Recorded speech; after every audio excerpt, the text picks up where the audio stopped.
Hey guys, what's going on? It's Ian here back for another episode, and today I'm going to do the top 10 foods you could feed for your bearded dragon, and I'm also going to be doing this for a fire belly toad, a knoll leopard gecko, and yeah, that's it. So on our number 10 spot, we're going to have collard greens because they do carry a little bit of protein, and they're pretty easy to get from the store. I don't think they cost that much either, and if you didn't know, they're a lot better to feed than iceberg lettuce. If you don't know what iceberg lettuce is, it's what commonly goes into a salad, and it carries actually zero nutritional value. So feeding it to your bearded dragon, here I'll actually look up iceberg lettuce, and I'll show you guys just what it looks like. It looks pretty much kind of like collard greens, except it's just not as green. So here's iceberg lettuce. As you can see, it's a little bit greener. It's pretty distinctive, as you can see. So yeah, that's gonna be our first, our 10th spot on our list is gonna be collard greens. Okay, guys, for our number 9 spot, we're actually gonna have the fig, and this is a type of fruit. I think it has some Asian, like, I would kind of say culture, but I think they're originally from, somewhere in Asia. But you've probably never had a fig before, and if you have, I personally never had. But these are probably one of the highest calcium. It's probably one of the highest fruits, though. Probably the highest fruit that highest calcium in a fruit that you're gonna see. Sorry I messed that up so much, but yeah, you can give this. You obviously have to cut it up into small pieces for your bearded dragon. Meat once a week is pretty. It's a lot, but some people do it. I mean, it might be pretty expensive. I've never personally bought a big or a fig, but yeah, that's our number 9th spot. Hey guys, and on our 8th spot here, we actually have broccoli. And I know this comes to a surprise to a lot of people, and maybe not for a lot of other people. But yeah, broccoli is actually very good for your bearded dragon if you cut it up slash shred it. Um, I mean, if you have some laying around the house, I mean, it's worth a try, I guess. And I think the most important thing about a bearded dragon is a varied diet because you don't want to be feeding him too much, him or her.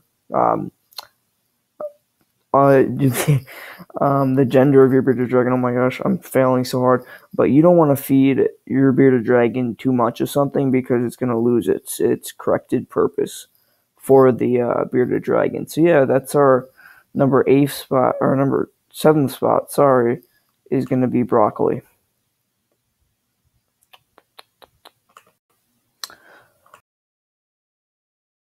Then on to our 6th spot, we're going to have kiwi. And kiwi is not something you want to feed your bearded dragon often, maybe twice a month at the most, because this fruit is high in, I think, vitamin C.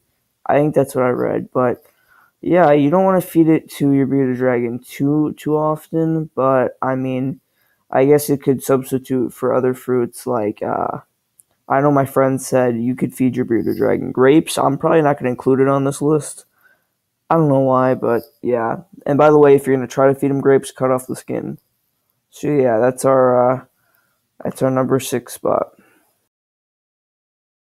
Okay, guys, on to our number 5th spot. We actually have papaya, and I know for a lot of my younger viewers, you probably have never heard of this, and I think I've heard of it once. You find it obviously is not so common in the U.S. I mean, I think it is.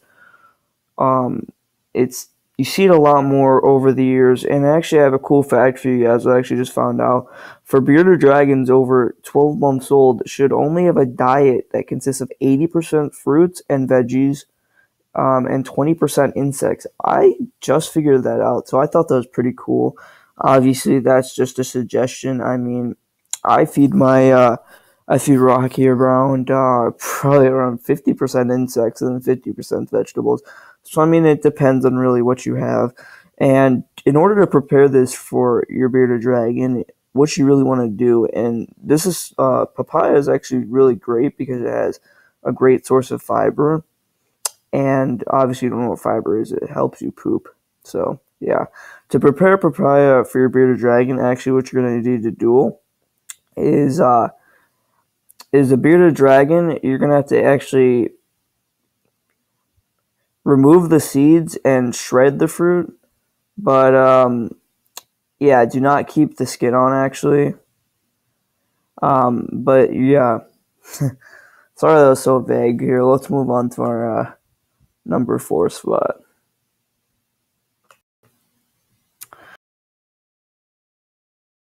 Okay, guys, for our 4th spot is actually going to be zucchini, and I really didn't know what to put for these last couple ones. I mean, there's definitely a lot of options here, but the last 3 categories, 3, 2, 1, are all going to be insects. So, from 10 to 4 was all the fruit and veggies, and I'm also going to name some other fruit and veggies that are really great to feed your bearded dragons. So, some of these I have never heard of. I'm not going to lie. Escarole, I don't even know if I pronounced that right. Kale, collards, parsley, clover, dandelion greens, turnip greens, mustard greens, beet greens, only occasional, spinach greens, only occasional. Like it said on this list, never iceberg lettuce. So just saying. Broccoli, okra, peas, green beans, zucchini, squash, grated carrots, sweet potato, bell pepper, frozen mixed vegetables, figs, kiwi, papaya, melon, apples, grapes, dates, peaches, apricots, strawberries with the seeds removed, plums, and bananas obviously peeled. So yeah, I guess after that we're just going to move on to our number 3 spot.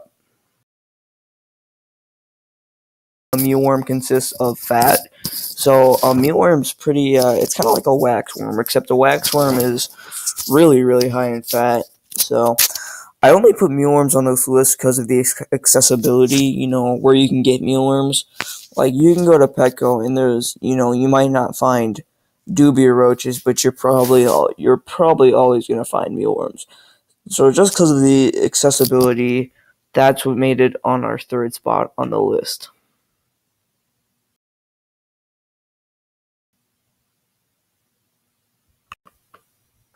So most of you guys probably predicted that crickets were going to be the second on our list. Crickets are great. They're high in protein. They're high in probably everything your animal needs. I didn't do a lot of research on crickets. I just know they're a lot better than mealworms, obviously better than waxworms. And you might be like saying, why isn't this first on the list? This is what I feed my bearded dragon. Am I not doing it right? Blah, blah, blah.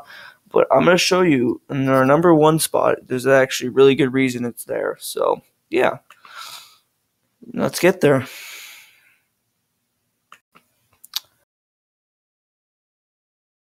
Okay, for the first best thing to feed your bearded dragon, it's going to be dubia roaches.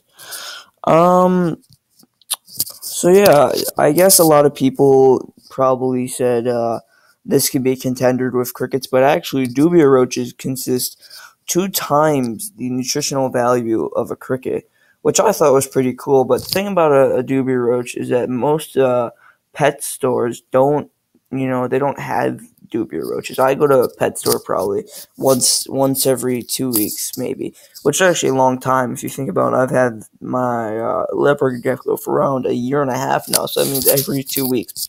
There and back, there and back. Maybe even 1 week if I'm really going hard on the food. Obviously, I can go to a store and every now and then and pick up some plants, but yeah, dubia roaches. I think the hardest thing about dubia roaches is accessibility. You can't find them at a pet store, so that's what makes them really it's kind of hidden in feeding them to your pet because you don't really know where to get them. I think a lot of people get them off of eBay. You can buy them in bulk, which sounds kind of weird, but it's possible. And you can even see in this picture right here that the bearded dragon is really really enjoying it. So yeah, I'm gonna be forced to end this in 22 seconds because that's all my screen recorder allows. So yeah, I hope you guys enjoy this video. If you have, please leave a like and subscribe. Hopefully, I'm gonna try to put a lot of effort in this video. but you never know how it goes. So yeah, thank you guys so much.